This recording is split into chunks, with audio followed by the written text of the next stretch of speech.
গল্পটা এক ভয়ানক সময়ের, যখন পুরো পৃথিবীতে এক মারাত্মক ভাইরাস ছড়িয়ে পড়েছিল। রিসোর্সের জন্য পৃথিবীর সব দেশ একে অপরের সাথে যুদ্ধে জড়িয়ে পড়ে। আর জানেন, পুরো বিশ্বের মধ্যে নরওয়ে ছিল একমাত্র জায়গা যেখানে এই ভাইরাসের কোনো প্রভাব পড়েনি। সেখানকার অফুরন্ত প্রাকৃতিক সম্পদের কারণেই শুধু ওই জায়গাটিতে মানুষ বেঁচে থাকতে পারছিল। পরিস্থিতি সামলাতে নরওয়ের প্রধানমন্ত্রী ডেকন পুরো দেশের চারপাশে বিশাল সব দেয়াল তুলে দিয়েছিলেন। সেই দেয়ালের ভেতরে থাকার অনুমতি শুধু তাদেরই ছিল যারা আগে থেকেই সেখানকার নাগরিক, অথবা যাদের এমন কোনো স্পেশাল স্কিল বা দক্ষতা আছে যা দিয়ে ভাইরাসের অ্যান্টিডোট বা প্রতিষেধক বানানো যাবে, কিংবা মানুষের খাবারের সমস্যা মেটানো যাবে। ওখানে সরকার একটা সুপার ইন্টেলিজেন্ট এআই সিস্টেমও তৈরি করেছিল। এই সিস্টেম প্রতিদিন আক্রান্ত মানুষদের ডেটা অ্যানালাইসিস করে সরকারকে বুদ্ধি দিত যে কিভাবে খাবারের সমস্যা কমানো যায়। সেই নরওয়ের এক ফ্যাসিলিটিতে লিজা নামের একজন বায়োলজিস্ট কাজ করত। ফসলের ওপর অগাধ জ্ঞান থাকায় তাকে এগ্রিকালচার ডিপার্টমেন্টে রাখা হয়েছিল। তারা বিশাল সব গ্রিন হাউসে কিছু খাবার ফলাত, আর বাকি খাবারের জন্য সমুদ্রের একটা অংশে বিশাল জাল পেতে মাছ চাষ করত। একদিন লিজা অফিসে একটা প্রেজেন্টেশন দিয়ে বলল, আমাদের গ্রিন হাউসের সংখ্যা আরও বাড়ানো উচিত, তাহলে আমরা আরও বেশি খাবার ফলাতে পারব, আর মানুষকে শুধু মাংসের ওপর ভরসা করতে হবে না। তার বস আইডিয়াটা শুনে খুব খুশি হলেন এবং সাথে সাথেই প্রজেক্টের পারমিশন দিয়ে দিলেন। খুশিতে গদগদ হয়ে লিজা তার টিম নিয়ে ম্যাপে এমন জায়গা খুঁজতে লাগল যেখানে নতুন গ্রিন হাউস বানানো যায়। ঠিক তখনই হঠাৎ তাদের কম্পিউটার সিস্টেমে ওয়ার্নিং অ্যালার্ম বেজে উঠল। নরওয়ের ফিশিং ফার্মে বড়সড় কোনো সমস্যা দেখা দিয়েছে। এটা দেখে সবাই চিন্তায় পড়ে গেল, কারণ দেশের 60% মাংসের চাহিদাই ওখান থেকে মেটানো হতো। সেখানে গণ্ডগোল মানেই পুরো নরওয়ের মানুষের না খেয়ে মরার দশা। লিজা সঙ্গে সঙ্গে ফিশিং ফার্মের অ্যাক্টিভিটি চেক করতে গেল। সে দেখল গত 3 দিন ধরে তারা না কোনো মাছ সাপ্লাই দিয়েছে আর না কোনো রিপোর্ট পাঠিয়েছে।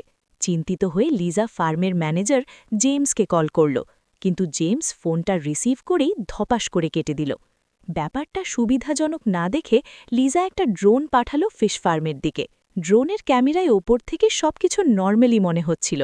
ড্রোন দিয়েই লিজা ম্যানেজার জেমসের সাথে কথা বলার চেষ্টা করল। হেই জেমস, সিস্টেম বন্ধ কেন? ওখানে কি কোনো সমস্যা হয়েছে? জেমস তো উল্টো রেগে আগুন। সে চেঁচিয়ে উঠল, তুমি ড্রোন কেন পাঠিয়েছ? জানো না সিকিউরিটির জন্য সব ড্রোন এখন আর্মি আর পাবলিক সার্ভিসে দিয়ে দেওয়া হয়েছে? কিন্তু লিজার নাছোড়বান্ধা, সে জানতে চাইল ওখানে আসলে কি হচ্ছে। জেমস কিছু বলার আগেই হঠাৎ লিজার ড্রোনটা বন্ধ হয়ে গেল। একটু পরেই এক পুলিশ অফিসার লিজার অফিসে হাজির। লিজা পুলিশকে বলল, স্যার, আমার মনে হয় ফিশ ফার্মের ম্যানেজার কোনো বিপদে পড়েছে, প্লিজ একবার গিয়ে চেক করুন। কিন্তু অফিসার সোজা না করে দিল, কারণ সিকিউরিটি মিনিস্টার বা প্রধানমন্ত্রীর অর্ডার ছাড়া সেখানে যাওয়ার ক্ষমতা কারণেই। আর লিজা তো সামান্য সিকিউরিটি ডিপার্টমেন্টে কাজ করে। রাগে গজগজ করতে করতে লিজা আবার জেমসকে ফোন দিল। এবার জেমস ফোন ধরে এক আজগুবি গল্প শোনাল। সে বলল, আসলে বাতাসের দিক বদলে যাওয়ায় সমুদ্রের ঢেউ উল্টো দিকে বইছে, তাই আমরা মাছ ধরতে পারছি না। লিজা বুঝল এটা ডাহা মিথ্যে কথা, কারণ ক্যামেরায় সে জালে প্রচুর মাছ দেখেছিল। সে যখন জেমসকে চেপে ধরল যে রিয়েল টাইম মনিটরিং মেশিন কেন বন্ধ, তখন জেমস বলল, আমরা মাছগুলোকে ভাইরাস থেকে বাঁচাতে ভ্যাকসিন দিচ্ছি, তাই মেশিন বন্ধ রেখেছি। লিজা বলল, ঠিক আছে, মেনে নিলাম, কিন্তু কাল সকাল 6টার মধ্যে যদি মনিটরিং সিস্টেম চালু না হয় তবে আমি বসকে বলে সোজা ইন্সপেকশন টিম পাঠাবো। জেমস তো এই কথা শুনে ভয়ে ঘেমে অস্থির, কিন্তু ফোনে সেটা বুঝতে দিল না। অন্যদিকে নরওয়ের বর্ডারে হাজার হাজার মানুষ ভিড় করে আছে ভেতরে ঢোকার আশায়, কিন্তু আর্মি শুধু ডাক্তার আর বায়োলজিস্টদেরই ঢুকতে দিচ্ছে। তখন চার্লি নামের এক ফেমাস বায়োলজিস্ট তার স্ত্রী মায়া আর বাচ্চাকে নিয়ে সেখানে পৌঁছল। তার খ্যাতি থাকায় ভেতরে যাওয়ার পারমিশনও মিলল, কিন্তু শহরে ঢোকার আগে হলো মেডিকেল টেস্ট, আর সেখানেই বাঁধল বিপত্তি। রিপোর্ট এলো চার্লি আর তার মেয়ে সুস্থ, কিন্তু মায়ার শরীরে ওই ভয়ানক ভাইরাসের ফার্স্ট স্টেজ ধরা পড়েছে। ব্যাস, আর্মিরা মায়াকে ঘাড় ধাক্কা দিয়ে বর্ডারের বাইরে বের করে দিল। চার্লি কি আর স্ত্রীকে একা ছাড়তে পারে? সেও বাচ্চার হাত ধরে মায়ার সাথে বেরিয়ে এলো। চার্লি মহা বিপদে পড়ল। বাইরে থাকলে বাচ্চার জীবনেও ঝুঁকি। তখনই এক লোক এসে ফিসফিস করে বলল, ভাই, মাথাপিছু 300 ক্রিপ্টো কয়েন দিলে আমি বর্ডার পার করিয়ে দেব। কোনো উপায় না দেখে চার্লির মাথায় একটা বুদ্ধি এলো। সে ঠিক করল বাচ্চাকে নিয়ে সে লিগ্যাল বা বৈধ পথেই ভেতরে যাবে, আর মায়া ওই স্মাগলারের সাথে লুকিয়ে ভেতরে ঢুকবে। তারপর ভেতরে গিয়ে তারা এক হবে। রাতের অন্ধকারে চার্লি স্মাগলারকে টাকা বুঝিয়ে দিল। স্মাগলার মায়াকে একটা ফোন দিয়ে বলল, এই নাও, যোগাযোগ রেখো। এরপর মায়াকে একটা গাড়িতে তুলে দিল, আর চার্লি বাচ্চাকে নিয়ে অফিসিয়াল বাসে করে নরওয়ের ভেতরে চলে গেল। পরদিন সকাল হল। লিজা অপেক্ষা করছে যে মনিটরিং সিস্টেম চালু হবে, কিন্তু কোথায় কি, সিস্টেম বন্ধই রইল। আর দেরি না করে লিজা একটা স্পিড বোট নিয়ে সোজা ফিশ ফার্মে গিয়ে হাজির হল। ম্যানেজার জেমস তাকে দেখে আটকানোর বহু চেষ্টা করল, বলল, ভেতরে যেও না, ওখানে ভ্যাকসিনের কাজ চলছে, তুমি অসুস্থ হয়ে যাবে। কিন্তু লিজা কি সোনার পাত্রী, সে জোর করে ভেতরে ঢুকে গেল। আর ভেতরে গিয়ে যা দেখল তাতে তার পায়ের তলার মাটি সরে গেল। ভেতরের সব শ্রমিকরা ভয়ে সিটিয়েছিল। ফার্মের সব মাছ এক অদ্ভুত রোগে আক্রান্ত। মাছগুলোর চোখ আর মুখ লাল হয়ে গেছে, আর কানকোর কাছে কালো কালো সব দাগ। লিজা অবাক হয়ে তাকাতেই ম্যানেজার জেমস বলল, এই জন্যই আমি সিস্টেম বন্ধ রেখেছিলাম। গত 1 সপ্তাহ ধরে মাছগুলোর এই দশা। আমি নিজেই ভ্যাকসিন বানানোর চেষ্টা করছি, কিন্তু আরও সময় লাগবে। লিজা বুঝল দেরি করা যাবে না। লিজা মাছের ডিএনএ স্যাম্পল নিয়ে নিজের ল্যাবে ফিরে এলো। টেস্ট করার পর লিজা যা জানল তাতে তার মাথা ঘুরে গেল। মাছগুলোর শরীরে ওই একই ভয়ানক ভাইরাস বাসা বেঁধেছে। যদি কোনো মানুষ এই মাছ খায় তাহলে সেও ইনফেক্টেড হবে। প্রথমে মাথা ব্যথা, বমি, কাশি, আর 2 দিনের মধ্যে সঠিক চিকিৎসা না হলে সোজা মৃত্যু। লিজার বস আর বাকিরা এই খবর শুনে আতঙ্কে জমে গেল। সবচেয়ে ভয়ের ব্যাপার হল এই ভাইরাস পানি দিয়েও ছড়ায়, মানে ফিশ ফার্মের আশেপাশে সব পানি দূষিত হয়ে গেছে। লিজা দেরি না করে প্রধানমন্ত্রী ডেকনকে সব জানালো। প্রধানমন্ত্রী সাথে সাথে অ্যাকশন নিলেন। সব ফিশ ফার্ম বন্ধ ঘোষণা করা হলো এবং দ্রুত ভ্যাকসিন বানানোর অর্ডার দেওয়া হলো। ম্যানেজার জেমস সব ইনফেক্টেড মাছ পানি থেকে তুলে ফেলেছিল ঠিকই, কিন্তু একটা মরা মাছ ঢেউয়ের তোড়ে সমুদ্রের তীরে চলে এলো, আর সেটা খেল একটা ইঁদুর। সেই ইঁদুরটা দৌড় দিল শহরের দিকে, অর্থাৎ বিপদ এখন শহরের দরজায়। ওদিকে জেমস ভাইরাস ধরার পরে 3 দিনের মাছ মার্কেটে ছেড়েছিল। সেই মাছ খেয়ে এক মেয়ে ভয়ানক অসুস্থ হয়ে বমি করতে শুরু করল। তার বন্ধুরা তাকে নিয়ে ছুটল হাসপাতালে। লিজার অফিসে এখন হাহাকার। শহরের 60% খাবার আসত মাছ থেকে, এখন মাছ বন্ধ, খাবে কে?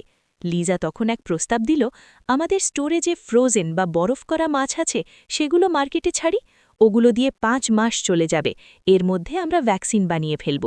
বস শুনেই খেপে গেলেন, পাগল হয়েছ? ফ্রোজেন ফুড মার্কেটে ছাড়ার পারমিশন শুধু প্রধানমন্ত্রী দিতে পারেন, আর তোমার রিপোর্ট যদি তার পছন্দ না হয় তিনি সোজা না করে দেবেন। লিজা তখন অন্য উপায় ভাবতে লাগল। ওদিকে রাত হয়ে গেছে, চার্লি নরমিতে ঢুকে পড়েছে এবং লিজার গ্রিনহাউসে কাজও পেয়ে গেছে। কাজ শেষে সে সমুদ্রের একটা নির্জন তীরে এসে দাঁড়ালো, যেখানে স্মাগলাররা মায়াকে নিয়ে আসার কথা, কিন্তু অনেকক্ষণ অপেক্ষা করেও কোনো বোট দেখা গেল না। আসলে হয়েছে কি, স্মাগলার একটা ছোট মোটর বোট নিয়ে নরওয়ের বর্ডারের কাছে চলে এসেছিল, কিন্তু সেখানে সমুদ্রের নিচে প্রচুর সি মাইন বা বিস্ফোরক পাতা ছিল। ইঞ্জিনের শব্দে বা ধাক্কায় বোট উড়ে যেতে পারে, তাই বোটের ইঞ্জিন বন্ধ করে সবাই হাতে ডাড়পালি দিয়ে সাবধানে এগোচ্ছিল। তারা কোনো মতে মাইনগুলো পার করে ফেলল, কিন্তু যেই বোটের ক্যাপ্টেন ইঞ্জিন চালু করল অমনি তাদের ছবি সিকিউরিটি ক্যামেরায় উঠে গেল, আর সাথে সাথে পুলিশের একটা ড্রোন তাদের মাথার উপর এসে হাজির হল। ড্রোন দেখে মায়া আর বাকি সবাই ভয়ে কাঁপতে শুরু করল। এদিকে পুলিশ ক্রমাগত ড্রোন ব্যবহার করে সবাইকে থামার নির্দেশ দিচ্ছিল, কিন্তু এত কিছুর পরেও স্মাগলারদের বোটটা থামার নামই নিচ্ছিল না। অগত্যা পুলিশ বাধ্য হয়ে ড্রোন থেকেই তাদের উপর গুলি চালাতে শুরু করে, আর সেই গুলি থেকে বাঁচতে গিয়েই হুট করে বোটটা গিয়ে ধাক্কা খায় কিছু বিশাল পাথরের সাথে। কোনোমতে সবাইকে উদ্ধার করে হাসপাতালে তো পাঠানো হলো, কিন্তু সেখানে টেস্ট করার পর ডাক্তাররা যা দেখলেন তাতে তাদের চোখ কপালে উঠল। জানা গেল এরা সবাই একই রকমের এক ভয়ঙ্কর ভাইরাসে আক্রান্ত, যা দেখে শুরুতে তো কারোর মাথায় কিছুই ঢুকছিল না। দেখতে দেখতে হাসপাতালে একই ভাইরাসে আক্রান্ত রোগীর সংখ্যা একদিনেই 100 ছাড়িয়ে গেল। আর এই ভাইরাসটা আসলে সেটাই যা ওই মাছগুলোর মাধ্যমে ছড়াচ্ছিল। এখন সাধারণ মানুষও এই ভাইরাসের ব্যাপারে জানতে শুরু করেছিল, তাই স্বাস্থ্য মন্ত্রণালয় সবাইকে যতটা সম্ভব কম বাইরে বেরোতে বলল। ওদিকে ডেকেন নরওয়েতে লেভেল 1 এমার্জেন্সি বা জরুরি অবস্থা ঘোষণা করে দিলেন। নিয়ম অনুযায়ী এখন কেউ আর মাছ খেতে পারবে না, এবং ঘরে জমানো মাছও যত দ্রুত সম্ভব বাইরে ফেলে দিতে হবে। এদিকে লিজা তো জানতই না যে ভাইরাসটা আটকানোর জন্য সে এত খাটছে সেটা এর মধ্যেই শহরে পৌঁছে গেছে।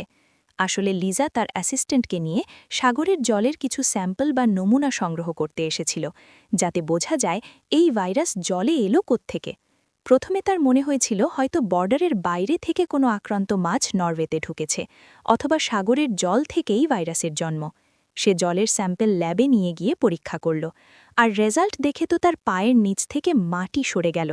কারণ এই ভাইরাস না তো জলে জন্মেছে, আর না কোনো মাছ এটা বহন করে নরওয়েতে এনেছে। এই ভাইরাসের পেছনে অন্য কোনো কারণ ছিল, যা অনেক চেষ্টা করেও লিজা ধরতে পারছিল না। তখনই হঠাৎ লিজার চোখ পড়ল প্রাইম মিনিস্টারের নিউজের দিকে।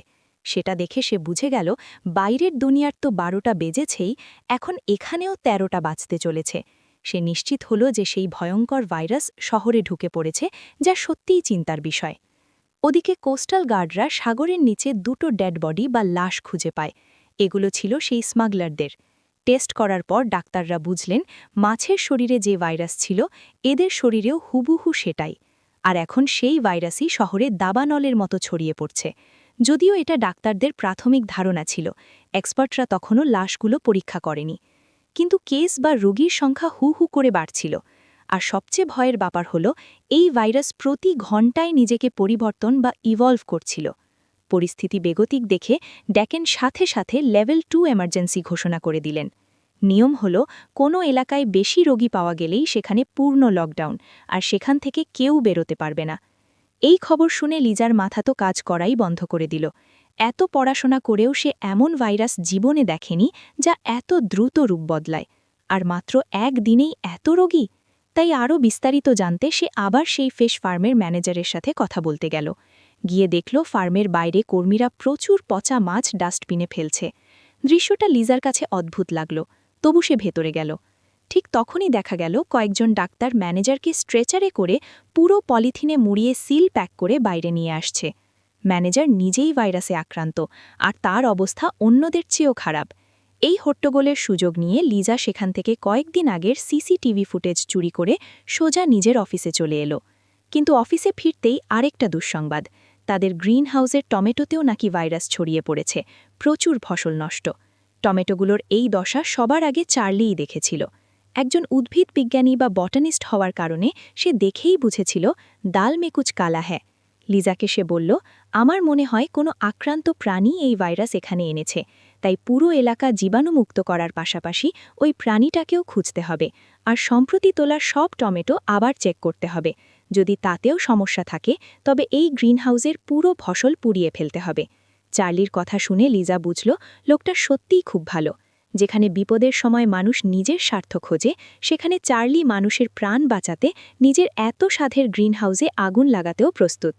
লিজা যখন টমেটো নিয়ে গবেষণায় ব্যস্ত, চার্লি তখন অন্য কাজে। হঠাৎ তার ফোনে একটা অজানা নাম্বার থেকে মেসেজ এলো। চার্লি ভাবল নিশ্চয়ই মায়া কোস্টে পৌঁছে গেছে। সে কাজ ফেলে ছুটল। কিন্তু রাস্তায় দেখা হলো সেই দালালের সাথে যে 300 ক্রিপ্টোকারেন্সি নিয়েছিল। দালাল জানালো মায়ার বোট অ্যাক্সিডেন্ট হয়েছে, আর তাকে হাসপাতালে ভর্তি করা হয়েছে। শুনে চার্লির দুঃখ আর রাগ দুটোই একসাথে হলো। দালাল কথা দিল সে মায়াকে বের করার ব্যবস্থা করবে, কিন্তু তার আগে চার্লিকে নরওয়ের একটা বিশেষ ভ্যাকসিন নিতে হবে, যা বাইরের লোকদের দেওয়া হয়। না নিলে অথরিটি তাকে বের করে দেবে। চার্লি কিছু বুঝে ওঠার আগেই দালাল তাকে সেই ইনজেকশনটা দিয়ে দিল। এদিকে হাসপাতালে মায়া আর বাকি রোগীদের অবস্থা শোচনীয়। কাশি আর মাথা ঘোরার সাথে সাথে তাদের শরীরে কালো কালো দাগ পড়তে শুরু করেছে। ডাক্তাররা এত ভয় পেয়ে গেলেন যে পুরো ফ্লোর সিল করে দিলেন, যাতে কেউ ওখানে যেতে না পারে। ভাইরাসের ক্ষমতা কল্পনার বাইরে চলে যাচ্ছিল। যেহেতু লিজাই প্রথমে এই ভাইরাসের ব্যাপারে জানিয়েছিল, তাই ড্যাকেন লিজাকেই ভ্যাকসিনের দায়িত্ব দিলেন। গবেষণা করতে গিয়ে লিজা জানল এক ভয়ঙ্কর তথ্য। এটা সাধারণ কোনো রেড আই ভাইরাস নয়, বরং তার চেয়েও 1000 গুণ ভয়ঙ্কর ব্ল্যাক প্লেগ ভাইরাস। বহু বছর আগে ইউরোপে যা কোটি কোটি প্রাণ নিয়েছিল। মিউটেশন হয়ে এটা এখন 100 গুণ বেশি শক্তিশালী। আক্রান্ত হলে মাত্র 2 দিনের মধ্যে মৃত্যু নিশ্চিত। সবার ধারণা হলো ওই স্মাগলাররাই ভাইরাসটা এনেছিল। নরওয়েতে ঢোকার সময় হয়তো সি মাইন বিস্ফোরণে মারা যায়, আর তাদের শরীর থেকেই মাছের মধ্যে ভাইরাস ছড়ায়। পরিস্থিতি নিয়ন্ত্রণে ডেকান পুরো নরওয়েতে রেড অ্যালার্ট আর কারফিউ জারি করলেন। যাদের নরওয়ের নাগরিকত্ব নেই তাদের বের করে দেওয়ার সিদ্ধান্ত নেওয়া হলো, কারণ যুদ্ধের সময় ডেকান প্রচুর ফ্রোজেন ফুড মজুত করে রেখেছিল, যা শুধু নরওয়ের নাগরিকদের জন্য 1 বছর চলবে। হাসপাতালে রোগীরা কেশে কেশে মারা যাচ্ছে, আর এদিকে লিজা গ্রিনহাউসে তল্লাশি চালিয়ে একটা মরা ইঁদুর পেল। ভাবল ইঁদুর তো হয়তো পচা মাছ খেয়ে এসে টমেটো নষ্ট করেছে, কিন্তু ইঁদুরের পেট চিরে দেখা গেল শুধু মাছের মাংস। টমেটো সে ছুঁয়েও দেখেনি। তাহলে টমেটোতে ভাইরাস এলো কি করে? লিজা কিছুতেই কুলকিনারা পাচ্ছিল না। তখনই লিজার কাছে এক অজানা ব্যক্তির চিঠি এলো। তাতে একটা সেফ হাউসের চাবি, পাসওয়ার্ড আর ঠিকানা। সেই ঠিকানায় গিয়ে সে একটা স্যুটকেস পেল, যাতে ভর্তি ছিল অনেকগুলো হার্ড ড্রাইভ। লিজা ড্রাইভগুলো নিয়ে এসে ভিডিও প্লে করতেই একেবারে হয়ে গেল। কি ছিল সেই ভিডিওতে? এই ভিডিও কি ভাইরাসের আসল রহস্য ফাঁস করবে? আর দালালের দেওয়া সেই ইনজেকশনটা আসলে কি ছিল? সবথেকে বড় প্রশ্ন, লিজা কি পারবে এই মারণ ভাইরাসের অ্যান্টিডোট খুঁজে বের করতে? এই সব প্রশ্নের উত্তর পাবেন এই সিরিজের দ্বিতীয় ও শেষ পর্বে।